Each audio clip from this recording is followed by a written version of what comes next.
Welcome to A Cup of Gratitude with Amanda Schaefer. Hi, I'm your host, and I'm so glad you stopped by. This podcast is really for anyone, anywhere, anytime. And it's about taking a moment to slow down and look around and actually see all of the good things that are there. There's no question that asks, is your cup half empty or half full? But I think a better question is, what's in your cup? I mean, a drop of gratitude will benefit your life unimaginably more than a full cup of anything else.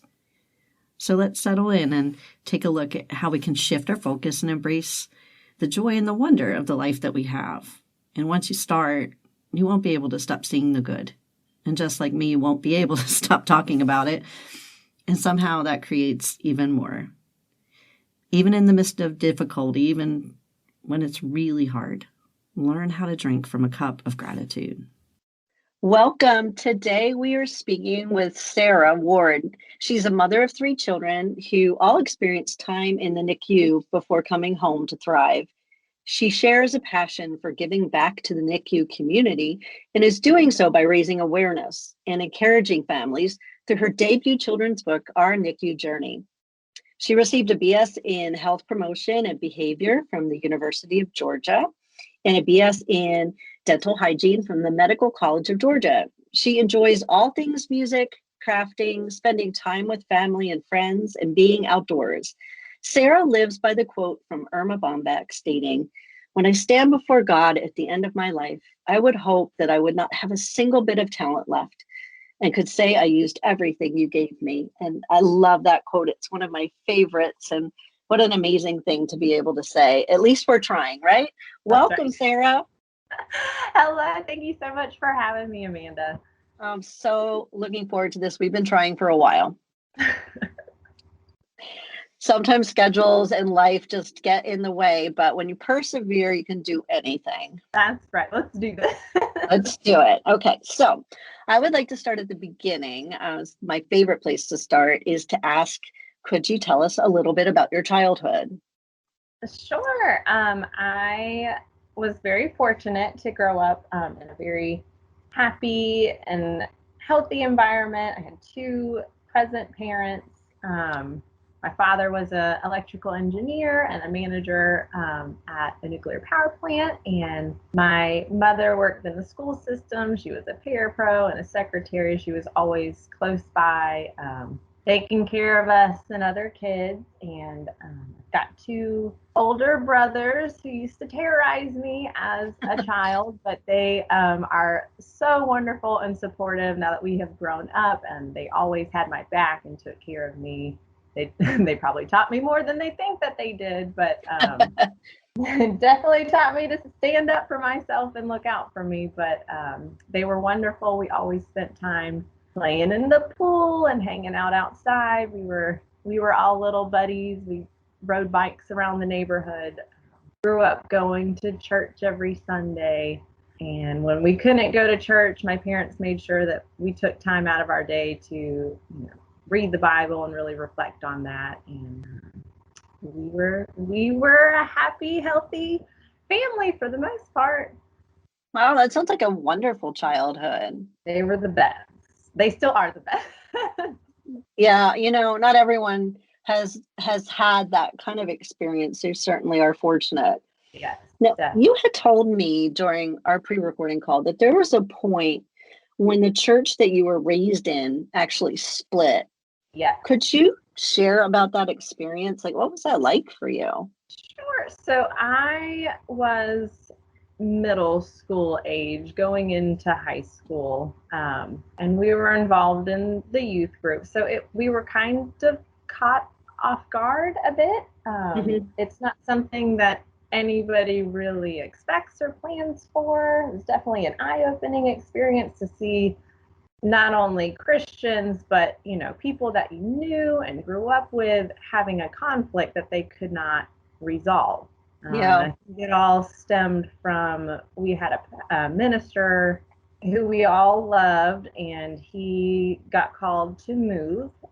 He went to a different church in a different state, and so we did trial runs, going through different ministers, having guest speakers every week until we found one that we liked. And I think we had him for a little while, and then I think conflict started to arise with the elders of the church, and people chose sides, and it just got, yeah, it just got a little bit, I wouldn't say ugly. It was just unexpected to hear people not getting along. You think of the church, it just sounds so unhealthy.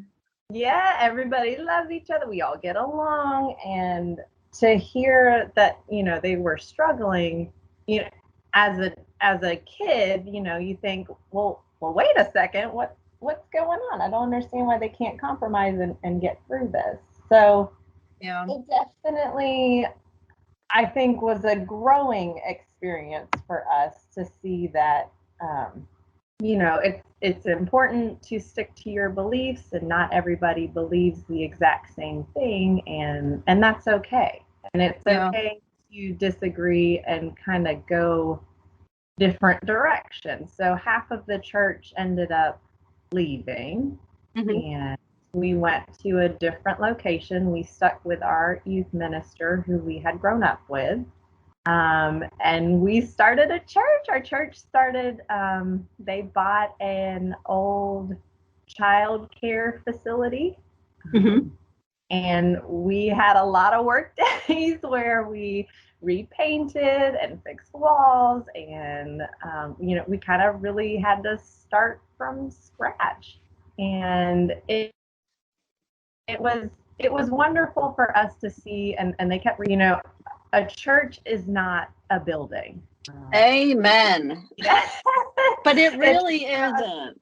People that come together to fellowship for God, and sometimes it looks a little different, and that's okay. Yeah, I was part of a church plant. We had many campuses at the church where I go, and it was a new campus beginning.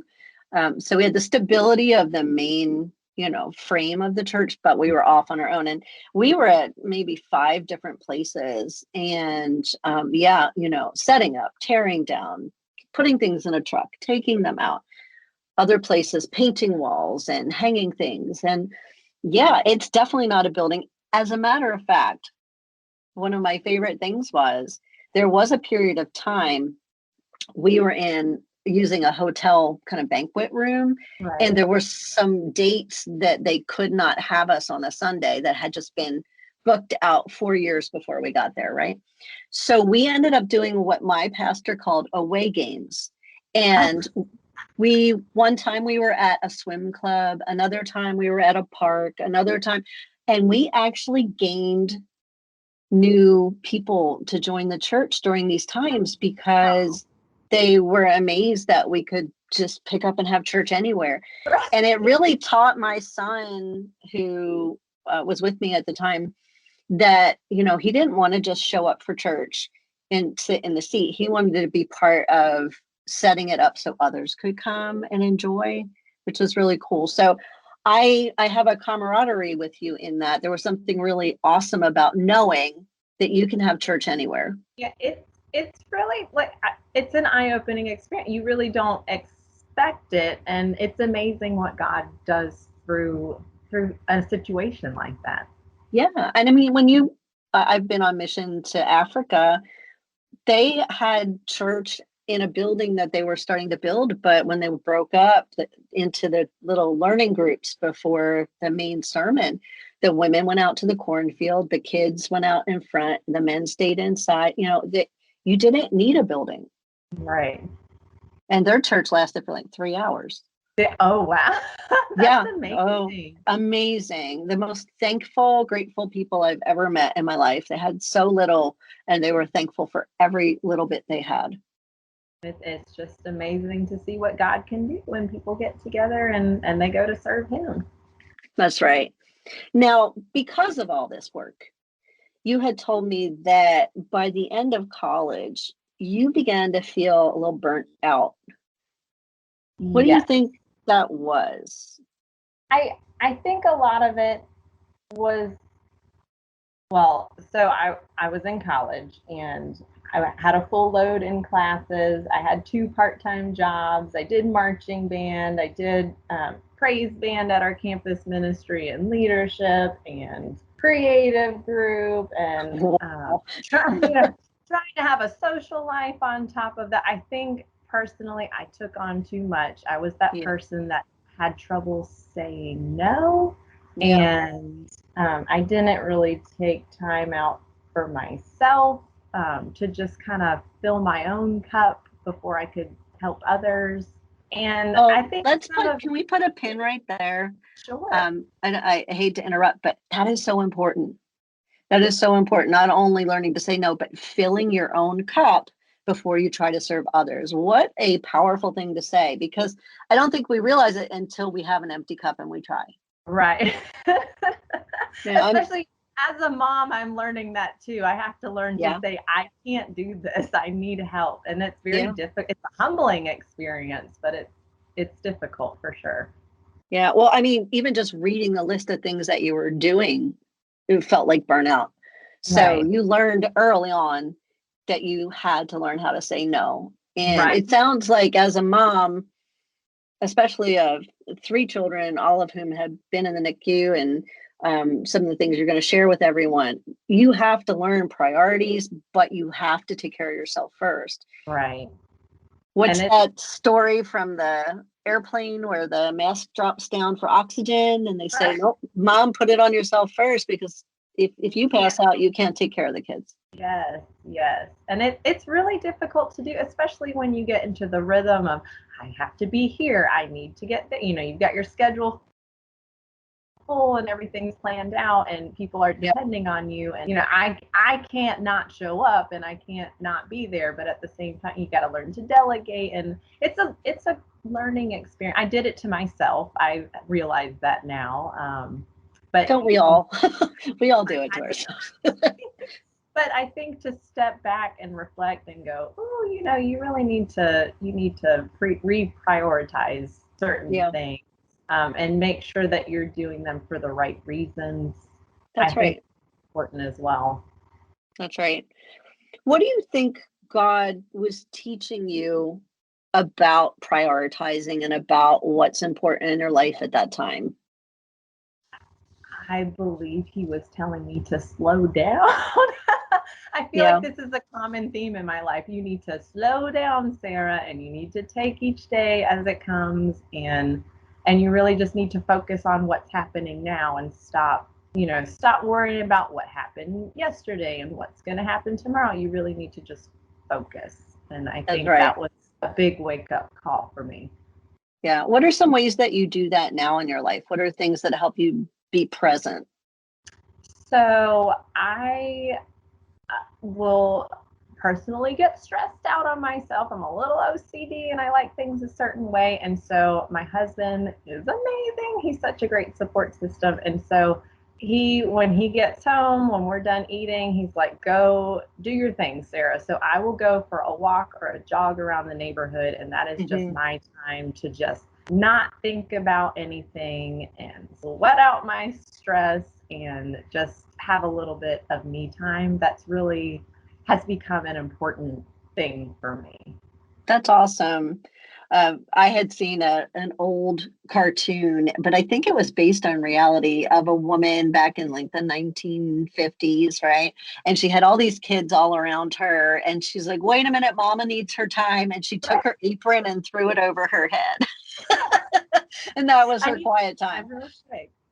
Yeah, I mean, you can't go to the bathroom without a little hand knocking on the door or a little voice coming through the mommy, are you in there? I mean, there's no alone time. I have 3 small children at home and they all, their day revolves around me. And if I'm not right in front of them, they want to know where mommy is. So yeah.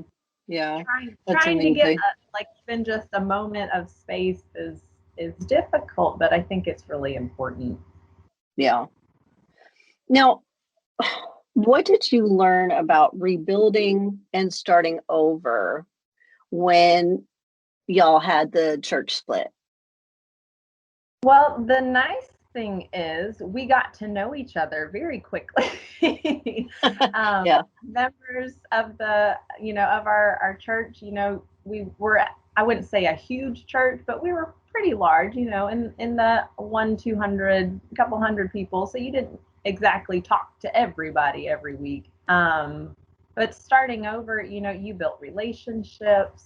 And we really came together and got bonds that I don't think we would have got traditionally, just showing up every week to the same church service.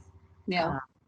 But I think a big part for me and my brother, one of my brothers who's a year older than me, we kind of had to rebuild the youth group. A lot of the youth group members were, juniors and seniors of college. So when we ended up starting over, like they went off to, do older kid things, and we kind of had to figure out how to restart all of that. And my brother went and got a bass guitar, and he said, let me get my friend's old electric guitar, and hey, Sarah, do you want to learn how to play the guitar, and we'll have a praise band? And I said, what's that? So wow. we ended up learning how to play the guitars, and we had another girl in our youth group was an amazing singer, performer, and she had a beautiful voice. And one of our other friends, she learned to play piano. So we just kind of came together. We had one girl, just learned to play the drums in band at school, and we're like, hey, let's do this. So we started a praise band and started doing Wednesday night services, and we kind of built up the youth group, which was kind of cool. That is cool. It's cool to have youth actually involved in leadership. That's the way it should be. And it's kind of, everyone was just kind of standing with their hands around, like, what do we do? Like, where do we go from this? And we had people really step up that I don't think we're planning to. Yeah. God just worked through them and said, hey, this is your time. Like, we need you to learn something new and get out of your comfort zone and try things. And I think a lot came from it, and it was a real learning experience for all of us. Yeah, absolutely. Now, how did you meet your husband? Oh, goodness. So I met my husband in high school. My junior, senior year, we were both in band together. We both played the trumpet. And after one of our concerts, his mother came up to me and said, oh, hi, you're Sarah. I heard you were trying to do music lessons. Do you mind giving my son music lessons? And I said, sure, why not? And so I did. I gave him trumpet lessons. Mm-hmm. And, we kind of built a little bit of a friendship, acquaintance, but, nothing more than that. And he was a year below me in school. So I had graduated and gone to the University of Georgia. So I hadn't heard from him in a year. And the following year, he got into Georgia and did not know anybody. So his freshman year, his mom said, hey, Sarah goes to Georgia. We still have her number. Why don't you call her? And, she can show you around and introduce you to people. And so he did. He called. And I said, well, I haven't heard from you in a while, but sure, I'll introduce you to people. So I took him to our campus ministries. They had an event called Fun Till 4. So we stayed up until 4 a.m. and did all kinds of crazy shenanigans of, getting to know campus and doing board games and just kind of getting to know people. And I honestly tried to introduce him to as many people as possible. He had other people to call, because I did not want to be that person for him. I know that sounds terrible, but I tried. And he was adorable, but he was this scrawny little, he was such a nerdy guy, very sporty, but nerdy.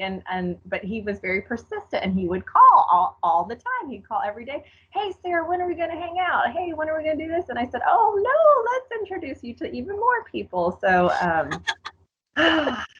he's going to be so embarrassed when he hears this. That's how it and there's nothing to be embarrassed about being persistent, and you began to know who he really was. Yes. So, and I love one of my friends and roommates at the time. I tried to get her to date him at the time. I said, hey, he's real cute and he's super kind. And she did not go for it. But his persistence paid off. He grew up, I think, his freshman year of college. And I saw what a great person he was. Very kind and caring, and he wore me down. He said, let's go on a date, and I said, I don't think that's such a good idea. I don't know about that. And like, well, I think that we should, so we're gonna go here, and let's go do that right now. And I said, what the so we went on a date, and we had such a great time, and we laughed, and a few months later, he became my first boyfriend, and wow. The rest is history. Wow. Actually, the short answer was his mom is how you met him. I think it's so funny, with both the trumpet and she must have known. Yeah, that's right. Well, and it's funny too, because he was not, everyone has their picture of who they're going to end up with one day, and he was not what was on my list of things that I was planning on. So I really think, you kind of have to go into a relationship like that. God knows way more than you do, and he had a plan. Right. His plan ended up so much better than I think I could have ever imagined. So.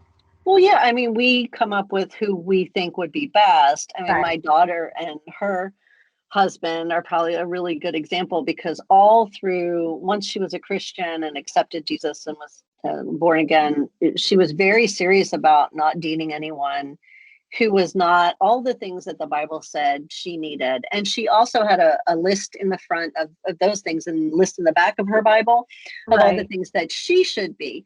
But over the years, when she finally did meet her now husband, he was not exactly who she thought she was looking for in so many ways. But the things that he was in the ways she didn't even know she needed, that God provided. They're just such a strong team. And, I believe that God puts us in families. He sets us in families. And yes, we each have individual callings, but I think that whoever your partner is, that God has a plan for you to have a calling together.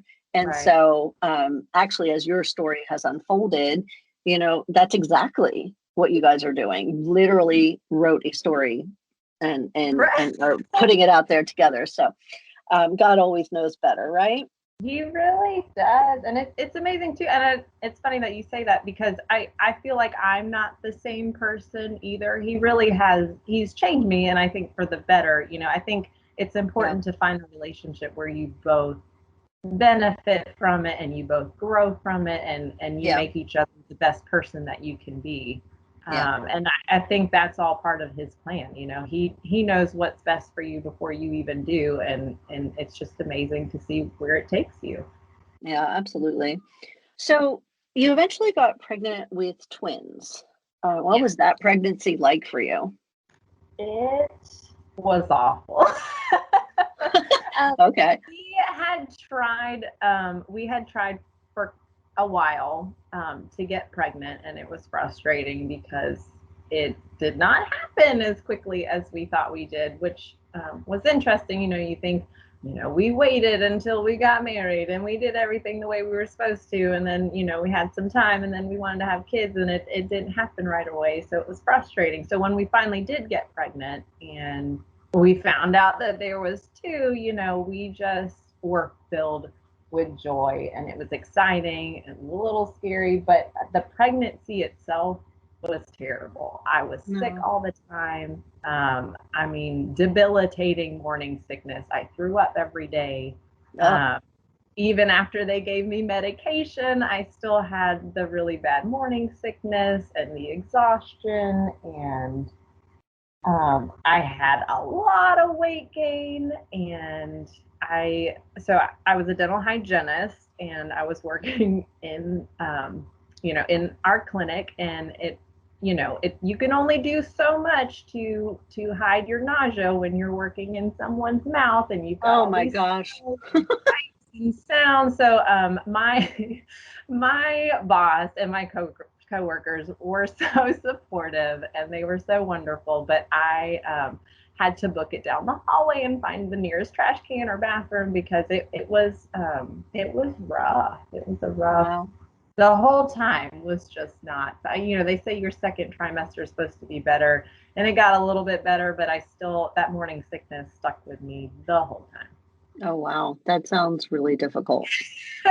And then having a pregnant belly and trying to move the big belly, out of the way while I'm working. And it was a humbling experience for sure. Wow.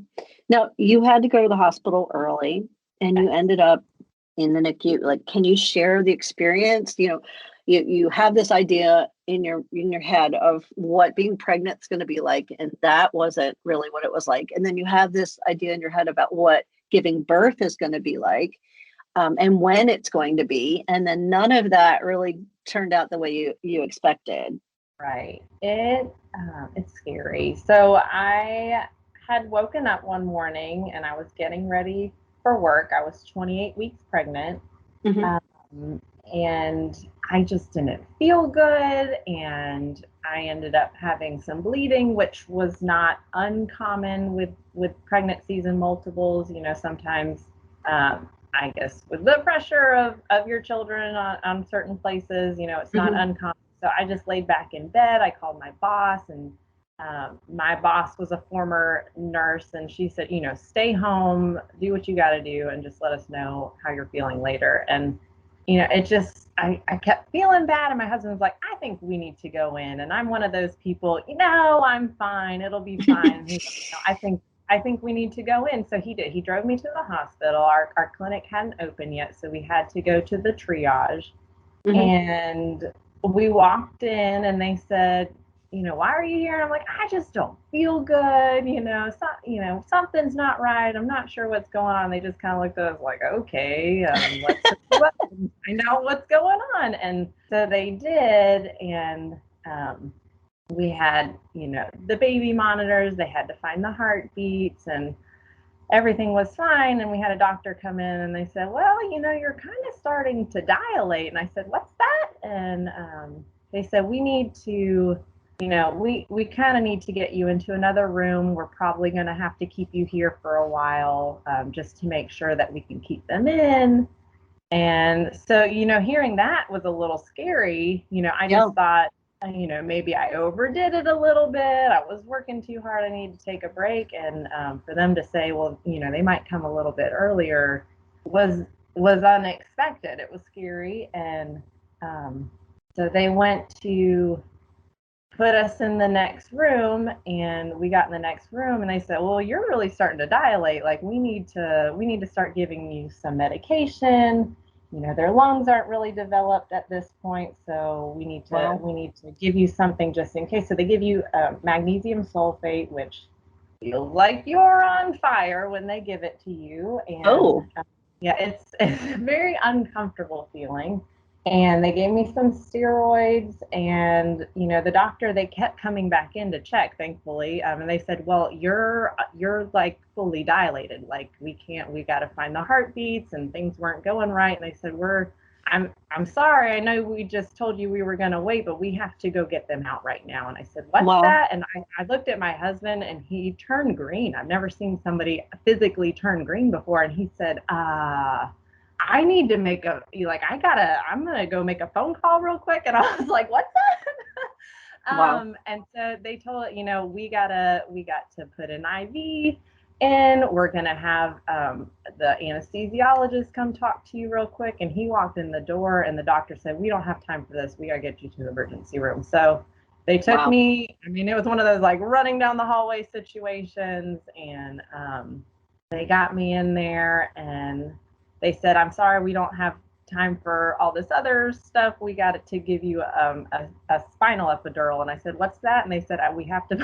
put this needle in your back, so don't move, so we don't paralyze you. And I said, what's that? And I just had a doctor And a nurse held me still, and they said, "Do not move, like just stand here." And I just kind of lost it. I was like, this is not going how I expected it to. That sounds traumatic. It was very traumatic. No, I mean, it really does. It sounds traumatic. It was difficult to even listen to. I can't imagine experiencing that. And you've never had childbirth before. No, and I've never broken a bone. I've never had a surgery. So I really, the OR itself was unexpected, which I hope, most people listening have not had to experience the emergency room. But yeah. I'm thankful that it's there. It's the whitest, brightest, cleanest room I think I've ever been in. Yeah. But the doctor that was on call, I remember as they were rushing me in and doing all the things that they need to do to get me ready, she just kept apologizing. And I know that she meant well, but I think that almost made it worse. Yeah. She just kept, I'm so sorry. I'm so sorry. Yeah. I hope we make it through. I hope your babies are okay. And I'm like, you hope they're okay. Wow. Yeah, absolutely. That would make me really afraid. I think I was a little bit in shock. Like, I'm not an overly emotional person. I don't really, cry, when I see that. And it just, I think it broke me a little bit. And so, thankfully my husband showed up just in time, and he had gone to call my parents, and both of our parents, when he had called them, they said, are you joking? And he's like, I don't know why I would joke about this, but you need to drive to Alabama right now. They lived in Georgia. And so everybody just dropped what they were doing and started heading over while we were having our kids, which was amazing. But wow. We ended up, my doctor showed up just in time too, and she said, "Hey, it's okay. We're gonna do this. They're in good hands. Like, let's do this." So we ended up having an emergency C-section, and I remember they brought the babies in the room, and they said, "Here's your babies, but we got to go take them to the NICU now." So I didn't really even get to see them. They just kind of were gone. And my husband said, "Well, I saw a picture of them, or I took a picture of them. I saw them. So I'll show it to you later." And, when it's all said and done, I sat in a recovery room by myself, and I thought, this day might be the worst day of my life. It was not, I know birthing a child is not the funnest thing ever, but that's not what I had pictured in my head. I can't even imagine. I really can't. Now, for my daughter, my first birth, I had an emergency C-section after 3 days of like nonstop labor, and then didn't have it right. And I remember, and this is like an inkling of what you were talking about, just waking up finally after they put me under. And I woke up at 3 a.m. No people around, no baby around. I'm like by myself pushing the little button, like, where's my baby? What's going? It's just nothing like what I expected. I can't even imagine what you went through. And then you don't even get to like hold your babies, see your babies, be with, you've had a picture taken of them. Wow. Right. Traumatic is a great word for it. It really was a shock. It just, and I mean, what do you do? Like, you just have to keep moving forward. And it was funny too, because having twins or any multiples, they always tell you that you're going to go early. You're probably not going to make it the full time. And so I had mentally prepared for that. And I had actually, I had asked to do our baby shower super early to avoid that. And we had actually had our shower 2 days before our babies were born. Oh my gosh, really?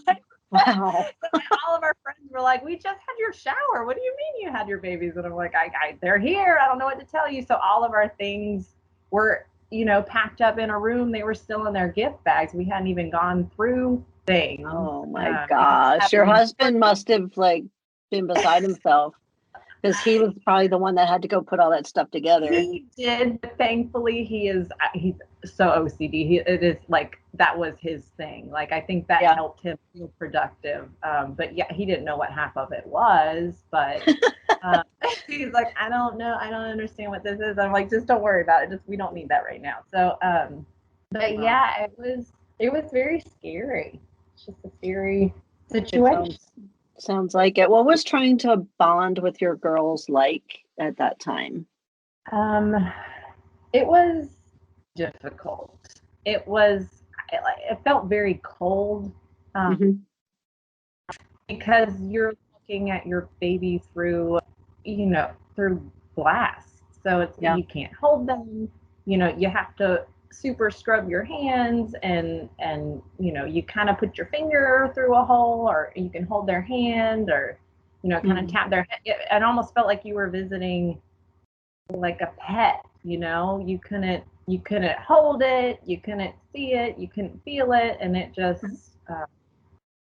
it was just kind of sad. And I think I was more in shock of everything because Yeah. I didn't know what to do.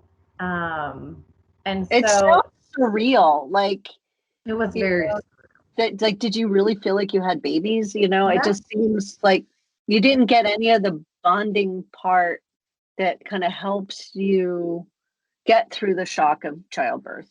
right. Well, so thankfully, after they got through, they're not great days. Mm-hmm. We were able to hold them. They do what's called kangaroo care. So you hold your baby to your bare chest, or, without clothes. That way they can kind of feel the Mm-hmm. warmth coming from you, and your heartbeats and things like that. And that helps a lot. But I mean, I couldn't hold them for at least a week. Wow. And during that time, I mean, my husband loves to read books, and so he brought all of our children's books, and would read to them every night, and that was kind of his way of bonding. And mine unfortunately became very mechanical because they said, Yeah. breast milk is really important at this age. So my thing was, I had to pump Yeah. milk through a machine and give them milk. And so I pumped and he read. That became our bonding time for a while until we were able Wow. to hold. But even when we could hold them, it was for a couple minutes. They had all Yeah. these wires and tubes, and they had oxygen masks, and they said, "Okay, well, we got to put them back now." And it was just very cold. Um, Yeah. It sounds that way. I mean, I think it's a beautiful gesture that your husband came up with, grabbing all the books and reading to them. I mean, what a great way to kind of be present in the moment and maybe bridge a little bit of that gap. Like, he was, I think, reading to himself as much as he was reading to them. And I think that, I did. but I I mean, think it comes with him. yeah, yeah. But I think it's beautiful. But also, I mean, they heard his voice over and over again. And, I think that's really beautiful. But yeah, you must have felt just so not present in the moment. And that's the opposite of what you want to be at that time. Right. Now, how many days was it before you were able to bring the girls home? So so I guess having multiples, we kind of treat them the same, but they're individuals. So my first, one of our daughters were able to come home at 59 days, Mhm. and my second daughter could not come home until 78 days. Okay. So Wow. we made it before their due date because thankfully I birthed big babies, quote unquote big babies. They were, 2 pounds, but they were considered big for their gestational age. Yeah. So that helped them come home, I think, a little sooner. And Mhm. thankfully, after the first couple of weeks of getting through, their bad days, it was mainly just keeping them there to grow and get their lungs the way they needed to, and to Yeah. get them to gain weight a little bit more. So I think bringing them home at separate times was good and bad. Yeah. It was nice to be able to bring one home and you rejoice in that. And I kind of got to, practice with one baby at home before I brought both of them home. But Mhm. the mom guilt was so bad. I mean, like leaving that, I was like, how do I just leave her here by herself? Before at least they Wow. had each other, and now I'm like, I promise I'll come back. Like you it's awful. And Yeah, you there's gotta, no words. That's just, I mean, it's gut wrenching. The mom in me is like, oh my gosh. Wow. it was terrible. Thankfully, we had left these little stuffed animals in the room, and I was like, all right, you guys watch them when we're not here. But yeah, bringing one home, and then you get home, and I told my husband, I'm like, I want to go back. Like, I feel like we should go. So that evening, we ended up going back, and he's like, we really need to just like be home for a minute. And I was like, I can't. So it was rough, but having them when they both came home, like I feel like I let out this breath that I did not know that I was holding in for so long. That's powerful that you didn't even know you were holding. Yeah. Yeah. I can, that's a really great image to give, because it sounds to me like the whole time you were just kind of like almost like treading water, and like not feeling like there was any safe place to stand. And then once they were both together, like, since they came from you, they were back with you. I think then you probably were able to at least finally feel secure in some way. Right. And it was kind of amazing too, because after the first, couple of weeks, so we had one of our girls, she ended up having a scratch on her eye, and the other one ended up having a brain bleed. And when you hear things like this, you're like, wow, this is like bad. Like this could be, these aren't good things that you're telling me here. But each day they got a little bit bigger. And each day, we kept hearing, more and more positive things. And after the first couple of weeks, they put them to like a step down NICU, a nursery. And I feel like that, I felt like God had them, at that point. It was like, I'm not as worried as I thought that I should be, because I just felt like peace. There was a sense of peace, like he's, I can't do anything, but he's got this. I know he's got this. We prayed every day. I'm like, he's got this. Like, there's nothing else I can do. I'm going to let him do his thing, and they will come home when they're ready. That's wonderful, though. I mean, that's where having a real relationship with God and having faith and trust really comes to play, where I don't understand how some people can do things without it. Right. Because that peace is his presence, it's not just a thing. It's like he's with you, and you feel that, and you're able to release your situation to him. Right. And it was a bit of a struggle too, the last month or so they were in the NICU, because so my husband, he had gotten his PhD in Birmingham, where we had our daughters, and so he had finished doing his postdoctorate and had to get another job in the middle of it. And so he ended up getting a job. I mean, he searched all over, and he found one in our hometown. So he ended up having to move back to Georgia and start working while the girls were in the NICU. So my mom came to, help drive me back and forth from the hospital until I had recovered from my C-section and was able to do it myself.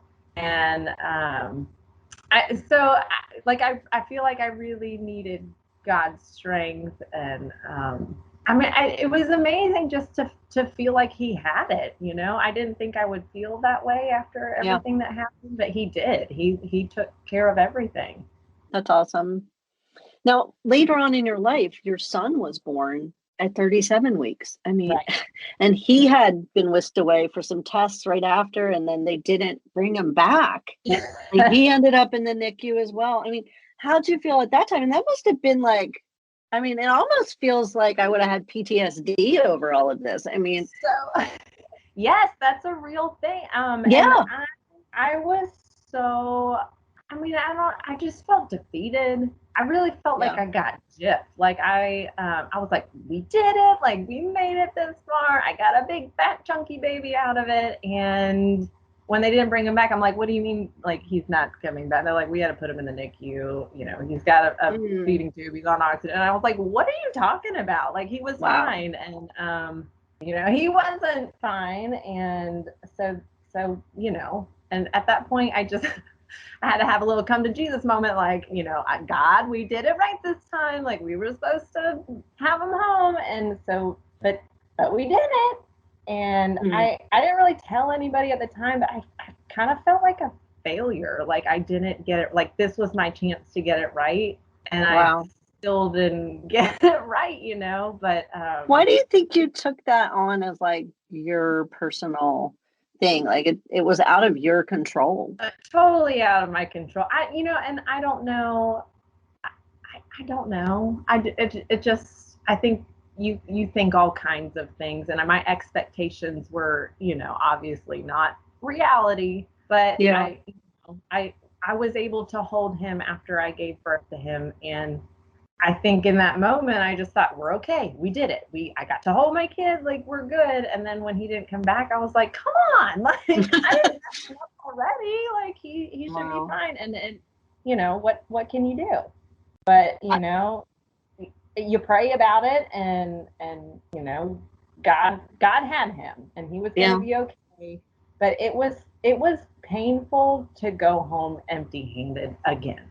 Yeah. I Where, can't even imagine. I cannot. you I mean, didn't this get. sounds like a made up story, I know you it was know? so unfair, but and I was jealous of my friends who had babies and Mhm. got the cute, pictures in the hospital room, and like I wanted my daughters to have, to meet their brother. They never got to meet him until we brought him home, and I was like, they didn't get to meet him, and I didn't get my cute pictures, leaving the hospital, which is such a vanity thing. Like it really had nothing to do with that.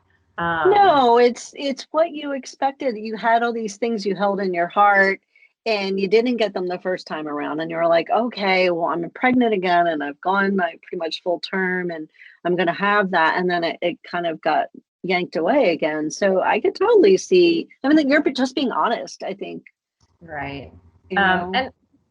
And and going back to the PTSD thing, like it was kind of surreal again. You Yeah. don't expect to feel like all that trauma comes back, but it does. Like Yeah. when they said NICU, I was like, what? And Yeah. hearing the sounds again and smelling the smell. Like there was a soap that they use in the hospital, and like just smelling the soap, I was like, I can't do, like, can I have a different soap? I know that sounds crazy, but I just can't smell this anymore. I know. um No, but trauma is it's held in so many parts of your being, right. it's held in your body, it's held in your senses, it's held in your emotions, it's held in your spirit. And it's such a deeply rooted thing that I absolutely, that's why I had said it. Um, gosh, I can't even imagine. And do you ever think about like, what if I get pregnant again? Well, so I had asked my husband that we be done. So, but yeah, I mean, it could happen. And I mean, and I know that sounds terrible because I prayed forever to have children, Hmm. but I can't, I don't want to go through that again. Like both of my births were traumatic. So my husband, my son's birth, so I had precipitous birth. So it progressed super quick.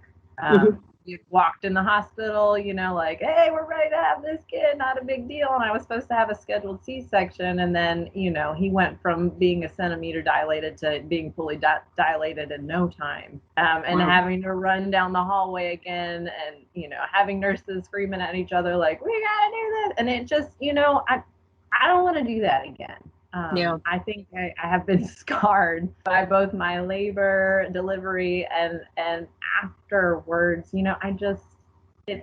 It breaks my heart, because and I'm so thankful for the babies that I had, but I can't go through that again, and I don't want to. And so I Well, told my husband, I'm like, if you want to have kids, like we can adopt, but that's it. Like I'm done. My there's body is nothing saying wrong no. with there's nothing wrong with knowing what your limits are. It's actually a healthy boundary that you are aware of for yourself. And like you said, I mean, of course, you value your children and you do anything to have them, but literally knowing that you've been traumatized twice, Right. um, I, I I can totally understand what you're saying. Yeah. Absolutely. I Now, was when so scared being pregnant with my son, and thankfully my OBGYN is amazing, and she took extra care. She gave us extra ultrasound. She's like, let's, make sure everything is as it should be to keep him in there as long as possible. But I still had a bag packed, 27, 28 weeks. I made sure that there was a hospital bag packed just in case, because I didn't have one the first time. But, I made sure if my back was hurting or, things didn't feel right, I'm like, I need to sit down and not do anything, which was really difficult to do with two-year-olds crawling all over, needing absolutely. It sounds like you were walking on eggshells, that you were experiencing the trauma from the first time. Yeah. We prayed every night since we had gotten pregnant, like, please keep him in there, just please, just let this be a, quote unquote normal pregnancy, and just let things go the way that they're supposed to. So now, when your son was in the NICU, it was a totally different situation, because someone had to watch your twin daughters. Yeah. So that must have been another really difficult time. It was so hard. So I became a stay-at-home mom, which I had not planned on doing before they were born. But so they were my world for 2 years. And I was with them day and night, 24 hours a day for the most part, unless I had to go make a quick grocery run. So to not be there to put them to bed at night, and if they needed something and they were going through their terrible twos at the time, I mean, it was a lot. My poor husband, I love him. He's such a trooper. But he watched them by himself, and, my parents and his parents thankfully live close by, so they were able to make sure that the girls were fed and he was fed, and he brought them back and forth from the hospital. But, them saying, I don't want to leave, and, it breaks your heart. Yeah, I can't imagine. They were so young. There was really no way to explain to them what was really going on. No, and that mom guilt just came back once again. I'm not there for them, and I'm not here for him, and it, going back and forth from the NICU. You feel bad for your baby still in the hospital, and then when you go to the hospital, you feel bad for your kids at home because they need you. So there was no win. Yeah, you sound like you were just really torn all the time. It was rough, but we made it through it, and God gave us that sense of peace again. And it was funny too, because we brought him home, and once again I felt like I just let out that breath I didn't know that I was holding in for the longest time. So we were once again a whole family back home, and it really, it hits you to the core when you feel it. Yeah. Sounds like it. Now, you wrote a book that's coming out soon based on a poem that you wrote when you first got home from the NICU with the girls. Yeah. And I was wondering if you could tell us about that. Sure. So we had, so when my girls got out of the NICU in Alabama, that day that my second daughter had come home, we decided to move back home because my brother was getting married. So we had driven from Alabama to Georgia as soon as she got out, and so that was a little bit of a rough start to having both of them home. But the first few weeks that we were there, I was sitting on my bed pumping, and I just remember feeling like I need a piece of paper and a pen. I don't know why. I'm not a poet. I don't write things down often. If I do, it's a sticky note to remind myself of something. And I just felt these words just flow out of me. It was the strangest thing. And I read it, and I was like, I have a full poem of, it was like a love letter to my girls. It was their birth story. And kind of a letter to other NICU families that had to go through that experience. Like, God bless your journey. Like, I feel for them because it's such an isolating experience. Yeah. And, it's all out of your control. And it was amazing. I mean, within 10 minutes, this whole thing was written. And I said, well, that was weird. And I closed my book and I just stuck it in my nightstand, and it sat there for years. And when we went through the same situation with my son, my husband was like, we have to give back to the NICU. Like, they have done so much for us. Like, we have to find a way. And I was like, well, I wrote this poem. And he said, you did what? and he read it and he was like, wow, like we should, as many books that we read, he's like, we should totally make a book out of this. And I was like, what? And, he was so supportive. We had joked about, like we should totally write books because we read them all the time. And he was so encouraging. He's like, we really should. Like, I feel like people would benefit from this, like to know that they're not alone and other people have experienced this. So he did. That was our project this year. He's like, let's do this. So we found an That's so cool. I love the fact that it came full circle, because his first thought to deal and to connect with the girls was to read to them. And now here you come full circle, and now you're writing a book to help connect other people who are going through this, to help people connect to their experiences. I think it's beautiful. Right. And, he is the most encouraging person, and he's so honest. Like, if he didn't think it would work, he totally would have told me, like, your poem is terrible, like I don't know why you wrote that. Like, but he did. He was like, I love this. This is exactly what happened, and this, I feel like people really need to hear this. So it was so encouraging to hear him say, because I feel like he's my hardest critic, Mm-hmm. But that's awesome. Yeah, when our girls were born, my husband, he loves books. So we went to, Barnes and Noble and looked online for a story about the NICU, to read to them, to give them some encouragement. And, he couldn't find a whole lot of literature out there for it. Mm-hmm. And you wouldn't think much of it back then, but, I guess going down this journey, he's like, I feel good that we have written this book, that it will be out there for anybody to read if they need it, and that way they could feel encouraged that they're not alone too. That's awesome. So that's really what you hope to accomplish with this book, is to be a source of encouragement. Is there anything else that you plan on doing? Well, so when our girls were in the NICU, they had this awesome program called Beads of Courage. It's a nonprofit that they give each child a bead for every procedure that they have done, like a needle stick. They have therapy every day that they're in the NICU. They give them a bead. And so from their entire experience, we have this like huge, long, tangible medical history, basically, of what they went through in the hospital. And their purpose is, to provide courage, just to have something tangible to say, look what I went through. Yeah. And I made it, and I did this amazing thing. And so after we had started going down the road of trying to publish this book, I reached out to the nonprofit and I said, you guys had such an amazing impact on us. I would love for you to be a part of this. Can we, can I include you in the book? And they, they loved it and they went full in. So we're actually partnering with them. Awesome. To make this book, and hopefully it helps give back to their programs.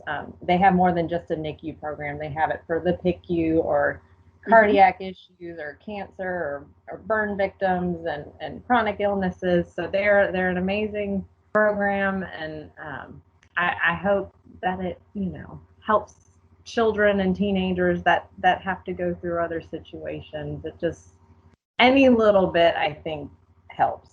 So, but that's amazing. To let another family know that you're not alone in this.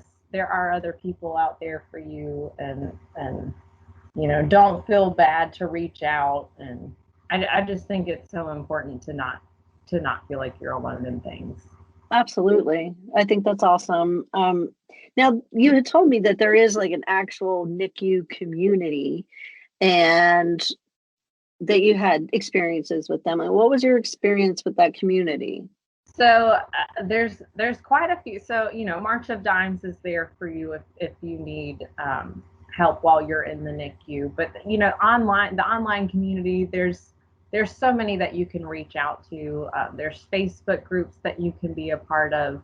There's some for premature kids. There's some for, children who were full term that went through the NICU. There's some for anybody. There's some for grandparents, and and siblings, and they've got all kinds of programs, but I didn't know about those when I went through it, and I wish that I had, because they're so full of just the most caring, amazing people that I have been able to connect with.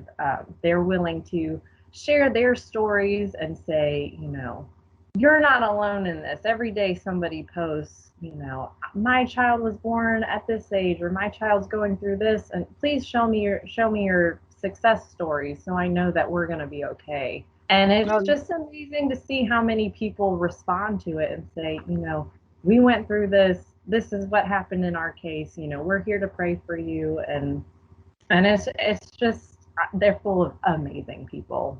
That's awesome. That's great to know that resource is out there. Need anything. Yeah. Now, do you have any advice for parents who might newly find themselves in the NICU? My best advice is to take one day at a time, and to be patient. And you're going to have some rough patches that you're going to have to pray through, and you need to just learn to rejoice in the many victories that you're able to have. Every day that they're alive is a miracle. Back in the day, before we had all this technology and medical advances, your kid wouldn't have made it through. My children would not have survived without the medical expertise that there is now. So I'm just so thankful for every day that they're here. But I think it's really important to ask for help when you need it, and to know that your feelings are valid, whether you're angry or sad, or you're happy. It's okay to feel however you're feeling. There's nothing wrong with that, and to just know that they're not alone, I think is the biggest thing. That's good advice. And I'll be putting in the show notes a way to contact you and see about your book and what you guys are doing, and to know, having listened to this, that there are resources out there, that there is a community out there, is probably really helpful also. Yeah. And now my last question is my favorite question. Anyone who listens knows what it's going to be. But if you could give your younger self any advice, what would that be? To definitely slow down and be patient and be present, and just trust that God has a plan that's way more amazing than anything you could ever think for. I always said that I wanted to witness a miracle and in my lifetime, and I just feel like I was blessed with 3. I mean, I really got to see. I checked that off my bucket list of things. Just being able to slow down every day, and just enjoy being a mom, and enjoy being with my kids and my husband and family. It's just, that's been the common theme of my life, is just slow down and take one day at a time and enjoy it. And I definitely should have told myself at a younger age, instead of filling my plate so much. But all the trauma that I have gone through is thankfully has taught me that. Yeah, well, I mean, that's why it's such a great question, because you wouldn't know to tell yourself the stuff that you tell yourself until you've already been through some things. I think it just helps us understand the value of what we've learned along the way. Right.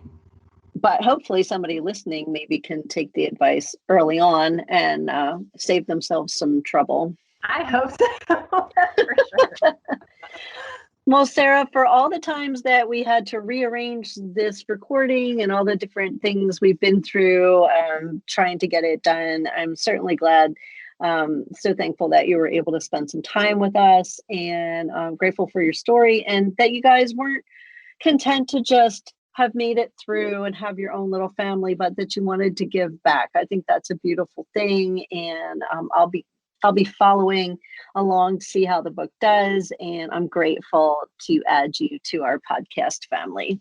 Well, I'm so thankful to have met you, and to be able to share this. I appreciate the opportunity. And if it helps one person or, many people, it's all God. He has, worked his will through it, and I hope that it goes a long way and it helps some more people. Absolutely. Well, I hope you have a wonderful day. Hey, so I just want to thank you so much for spending your time with me. And I want to challenge you to go out today and to just take notice and to stop and really look around and find at least one good thing, one thing to be thankful for. You know, if you do that today, you're going to find so many more things tomorrow without even trying. Because once you start, you begin to see what's always been there. And if you need a refill, you can come join me again for another cup. Make sure to subscribe and have an awesome day and go be grateful.